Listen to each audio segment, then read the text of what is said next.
সে অতিরিক্ত এখন মদ খাওয়া ধরছে, অতিরিক্ত বাইরে যাইতেছে, তার মুখের পোশাক আর চলা খুবই খারাপ দৃশ্যে চলাফেরা করতেছে। এখন সেই তুলনায় প্রশ্নই আসে না। রিয়ামণি যদি ফেরত আসে তাকে মেনে নেবেন কিনা? কোনো প্রকার সম্ভবই না। কেন আসলে এত ক্ষোভ কিসের? সবকিছু দেখতেছি যে একটা মেয়ে যদি ফিরে আসতো, আসার জন্য অনেক চেষ্টা করলে আমরা বুঝতাম না সে এখনো আমার জন্য ওয়েট করতেছে, আমার জন্য অপেক্ষা করতেছে, তাকে ফিরে নেওয়া সম্ভব। কারণ সে তো একের পরে এক অশ্লীল দৃশ্য ভিডিও ধারণ করতেছে, আপনারা সবাই দেখতেছেন। সে তো মনে করেন আমার জীবনে আবার ফিরে আসতে চাইতো, সে সংসারে করতে চাইতো, সে কিন্তু চুপচাপ থাকতো।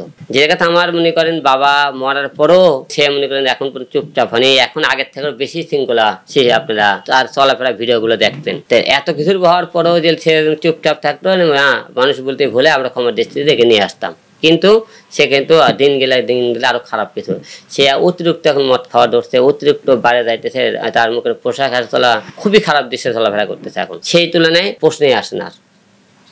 তাকে আসলে মিস করেন কিনা?